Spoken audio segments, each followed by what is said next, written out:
So today we're talking to the ambassador of France to Ukraine, Gaël Veyssière. Welcome to our studio. Thank you very much for hosting me. Your Excellency, I want to start with a simple question. How are you today?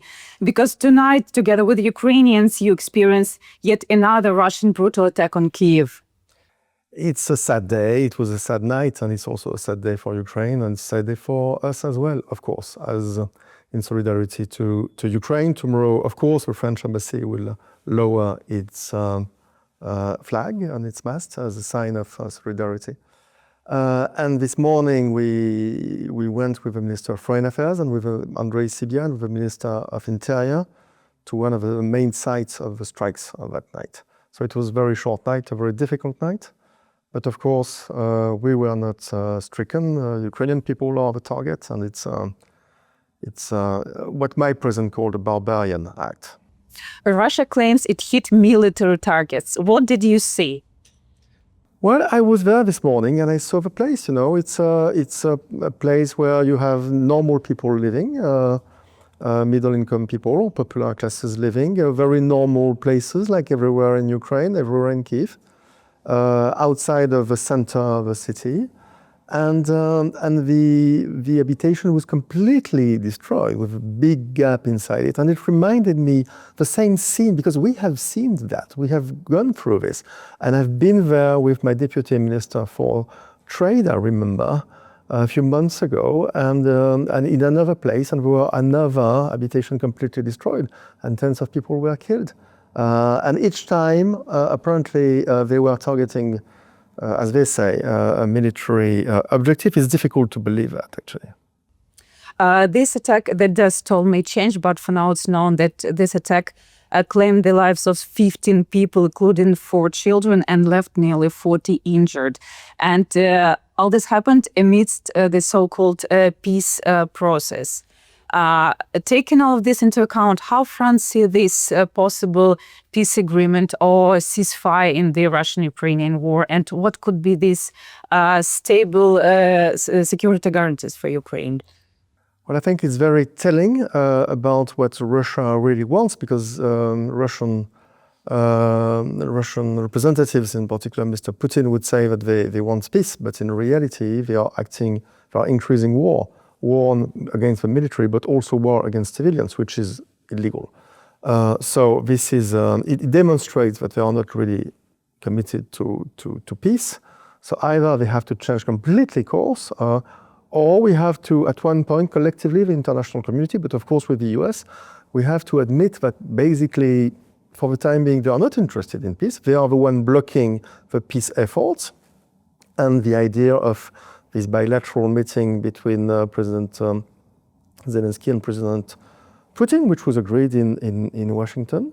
And if they do this, well, then they should be sanctioned even more, and to raise the pressure on them until they would be dedicated enough for genuine efforts towards peace.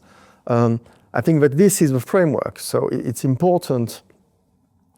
You know, all diplomacy is to take people to what they say. So you commit to do something, and then people, you know, we are in a very visible world, and then people would say, okay, you promised this, you committed this, and you did that, and there is a gap. Here it's not a gap, it's the opposite. So it cannot continue like this. In March, President Macron announced additional military aid for Ukraine worth 2 billion euros. Are these resources already working for the front line? So it has started, obviously. In reality, inside those 2 billions, you have 2 very different things. One part of that is actually French military equipment that we can spare and provide to Ukraine, including ammunitions, including Caesar cannons, including the French Mirage airfighter planes, these kind of things. But the other part is things which can be bought, and Ukraine, for this, can use the ERA loan that the G7 provided for Ukraine, in particular, the part which was provided by the European Union, inside the European Union, obviously by France, by my country. So both tracks are being activated, and Ukraine is, we are working with Ukraine precisely on that. It's, in any case, one thing is, it's clear, because you mentioned security guarantees earlier, we have plenty of ideas, including what we call reassurance force, boots on the ground, in the framework of a ceasefire. But the first security guarantee whatsoever will always be the Ukrainian army. So we have to provide support, equipment, training to the Ukrainian army so that it could be strong enough to be the main force to block a future potential Russian aggression. And then we can complement that, or we can add to that other layers of protection, including an international reassurance force. So we are trying to do all this at the same time, of course not alone, with our friends and partners, and we are all very much focused on this. Actually, Deutsche Welle reported that France wants more to double the number of reservists. What is the French attitude nowadays towards military service and armed forces? And is there a growing concern about the security situation in Europe? Well, there is certainly a growing security concern about the situation in Europe and about the challenge that actually Russia's attitude is posing to all of us, and mainly to Europe. Why? Because Russia is on the European continent too, but also because what Russia is doing is challenging the world order based on rules and based on commitments and based on rule of law and on negotiations. So it's challenging it by force. And the EU has been constructed the other way around to promote resolution of conflicts through rules, through discussions, through negotiations, and ultimately through rule of law and the Court of Justice and all this. So it's completely contradictory. So yes, there is a huge challenge to our and this challenge actually a threat for our security. Your security in Ukraine is directly linked to our security. We are not so far away, and we are perfectly aware that actually Russia can also be a threat, for a direct military threat for other parts of the continent. So we have to raise up to this challenge. This is why the French president announced that we were going to double the budget of French army. It was supposed to be before 2030. It will be before 2027, which is of course a huge effort. And we are also, of course, going to increase our support to Ukraine at the same time. So this is what we are trying to do. I think that when you look at the polls now everywhere in Europe, but also in my country, in France, people do realize that actually Russia is a threat. And they consider it as a threat.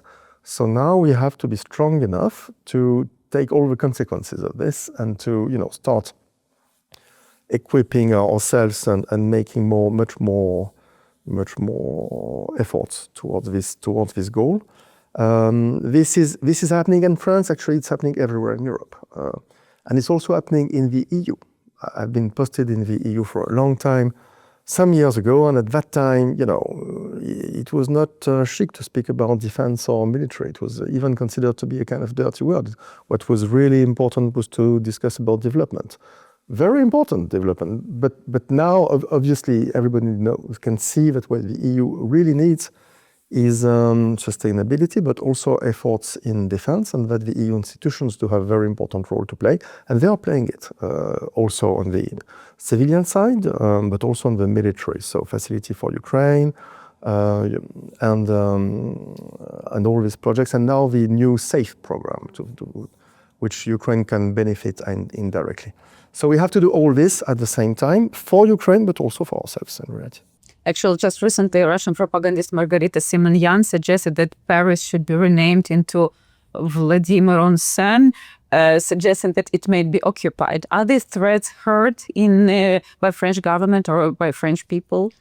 Well, we take every threat very seriously. There are much more serious threats regularly, including internet informatic attacks, for example, including on our own systems. We know this.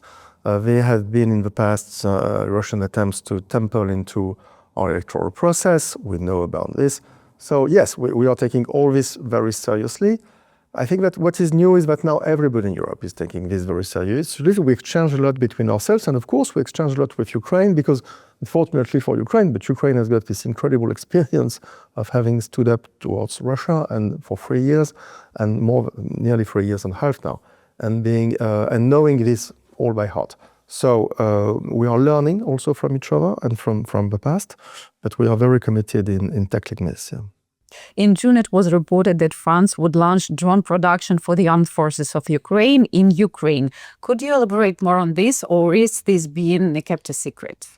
Well, both actually. It is still being considered and worked upon. It's a bit complicated. My Minister of Defense did announce that it would be done with a very famous French society, which is called Renault, which is a great specialist of actually building cars. And of course, they have huge facilities and so on. So it could be very interesting to provide lots of very high quality drones, but it's not their main core business, obviously. So there are many things to be discussed, and production can be either in the two countries or first in France and then in Ukraine. So all this is still continuing to be discussed. We are also discussing with President Zelensky, because he made a public call to have more support to buy some Ukrainian drones for Ukraine. And we are also, of course, developing some joint capabilities in Ukraine, but in other thematics. And we hope that this could be made more public at some point. For security reasons, we cannot say too much more, but I think we need to have joint productions both in France and in Ukraine in reality. In any case, we need to produce more in the European continent. It's good to have more production in Ukraine, because this is where this production is supposed to go, to be useful for the Ukrainian army. So it saves time and energy, and we can also have production but also maintenance. But at the same time, it's also useful to use the capabilities that we have in our own home countries. So we have to work on all this. It's complicated, but actually this idea has been very clear for the French government. And I perfectly remember the visit of my Minister of Defense in September 2023. I had just arrived here, and it was already very clear to do this. So we are working on this. It's not easy, and it changes all the time, because the war changes, and the needs of the war changes all the time, do change all the time. But I think it's key that we would follow this. Actually speaking, generally, how the Ukraine's success in using drones against the aggressor during these 3+ years influenced France's military doctrine? I think we have lots of things to learn from Ukraine and from what's happening in the battlefield. Actually, what is most striking for me, maybe, is that actually Ukraine demonstrates how useful it is to be able to use drones in two different ways. To use some specialized drones, expensive drones, be it for long range, be it for observation, being for communication and for supply, coordination of the other drones, or for supply. So these are the added value drones, and this is highly needed. But at the same time, you need huge amounts of very basic, common, simple, robust drones, which are going to provide the basic security for the Ukrainian soldiers on the ground, and to deter the main bulk of the Russian military pressure when they try to move forward. So you need to have both. The traditional French way of thinking was to have very highly advanced technology things. We need this, but we also, in any conflict tomorrow, and certainly in this war, we certainly need also a high amount of very common drones, which are cheap actually, but which can be cheaper if you can produce them in big volume. Smart, even more and more smart, but in big volume, because you have more than 1,000 kilometers of fighting line. So, yeah. Yes, and using artificial intellect already for the drones. Of course. For drones and against drones. Yes. Against drones attacks, to anticipate where the drone is going to be.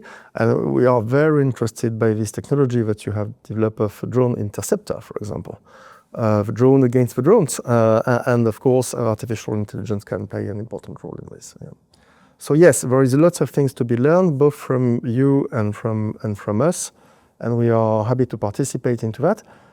There is this idea of producing drones together, but there are also some French companies which bring very specific added value, which actually are completely now inside the Ukrainian added value chain. So they provide some specifics, I don't know, optics or or software, things which are specific to your companies because we are not so far away, and because it's also important for Ukrainian companies to be able to rely on Western partners, which support them politically. Yeah. Your Excellency, how France currently viewing the possibility of seizing Russian assets to support Ukraine?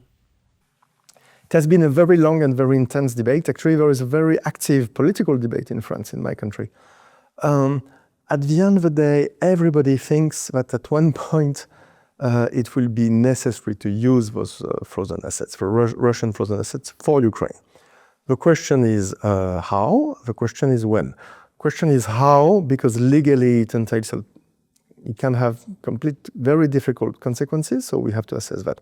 But the question is also when, because we can use this money only once. You can use the revenues of the frozen assets every year, but the capital only once. So should it be used by Ukraine for the war, to win the war, and to buy more drones and so on? Or should it be used by Ukraine for the reconstruction? Because the chances that Russia is going to willingly pay some amount of money for reconstruction are slim, let's say it like this. They should do, but will they do? I don't know. But it would make a lot of sense to say, okay, if they don't want to pay, let's use their assets to finance the reconstruction of Ukraine. And we would need this a huge amount of money. But we cannot use it twice. So there is this discussion here, and of course, it's also a discussion both technical and political and with the Ukrainian government. But at the end of the day, I can reassure you that whatever the difficulties, including the legally difficulties, one thing is clear, is that it's so clear that it would be better to do that than to finance support to Ukraine with taxpayers' money. It's obvious. So we will have to find a way. For the time being, we haven't found collectively the magic bullet, the perfect way to do this. The discussion continues, and I know it's a sensitive discussion. And sometimes people get upset about this. Ultimately, we will have to find a way to this, that is perfectly sure.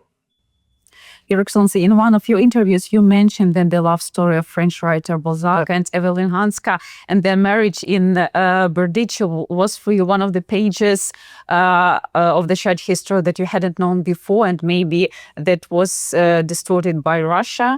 What else from our common history, or maybe intersections of famous historical figures, has been an interesting discovery for you? But maybe going back on this one, actually, it's very interesting because when I grew up as a child in the French system, of course, you study Balzac as a huge author, so you study a bit of his life and you learn that he married this countess, Madame Hanska, and I was told that Madame Hanska was Polish. I didn't ask questions. And then I was told that she wrote to him anonymously, this is how they met, through a newspaper from Odessa, signing an unknown lady in Odessa.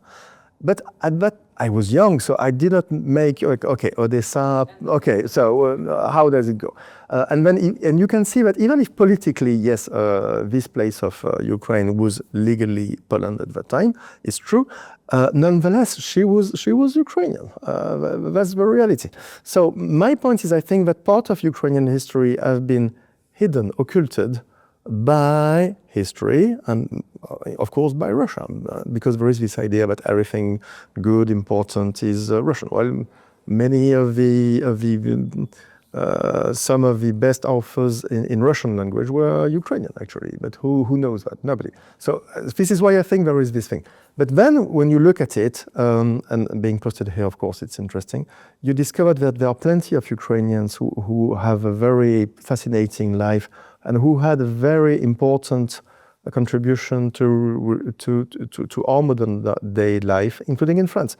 For example, Ida Rubinstein, who was a great choreographer. She was Ukrainian. She was a great choreographer in Paris, very famous, and she's the one who committed to Maurice Ravel the Bolero. So it's thanks to her that we can have a Bolero, thanks to this Ukrainian lady, actually. Nobody knows she's Ukrainian, but she was. Or Sonia Delaunay, who has this wonderful French name, but she was not born Delaunay, it's a married name, who was coming from Kyiv.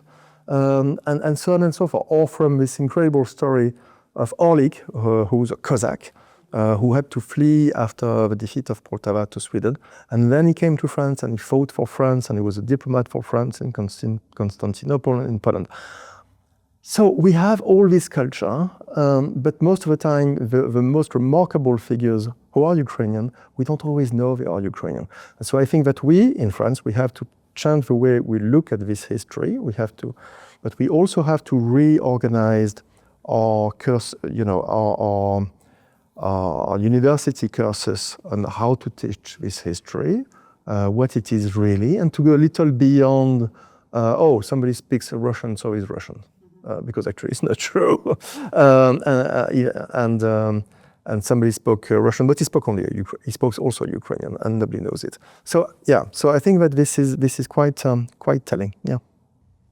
Your Excellency, you travel in Ukraine. You do not only stay in Kyiv. You've been to Dnipro, to Chernihiv, to other cities.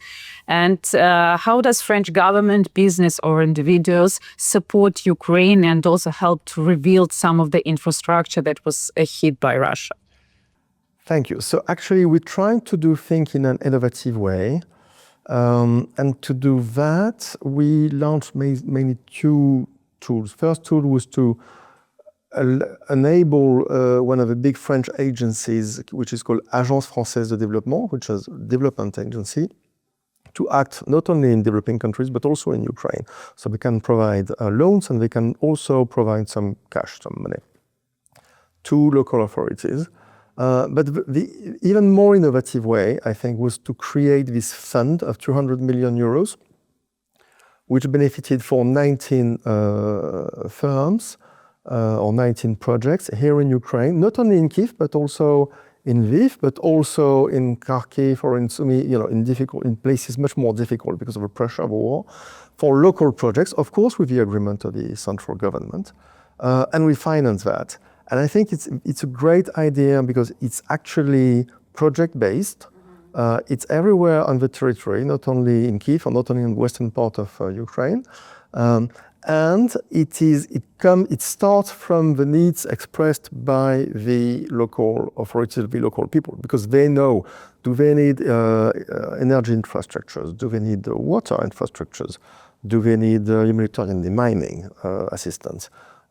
And so on and so forth. So it was a great success, and actually for this 200 million euros bilateral French fund, we received projects for an amount with Ukraine. We received projects for an amount of more than 750 million euros, so more than 3.5 times the amount we had. So we decided to relaunch it, so there will be a new phase of this project.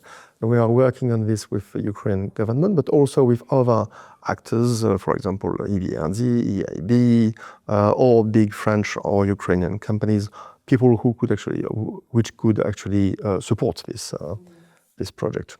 So, and I think that this works very well, and I'm very happy that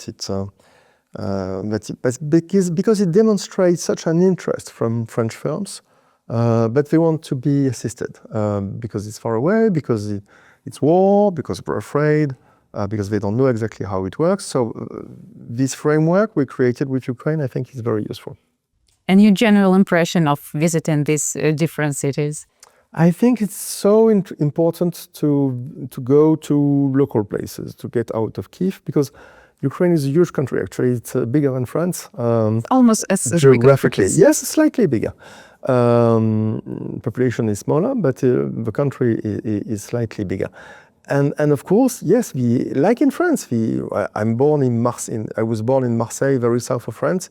The atmosphere is very different from Lille, up north near Belgium. So same thing here. The atmosphere in Odessa, in Kharkiv, or in Sumy, 3 places I was lucky enough to go to, is completely different, or in Poltava.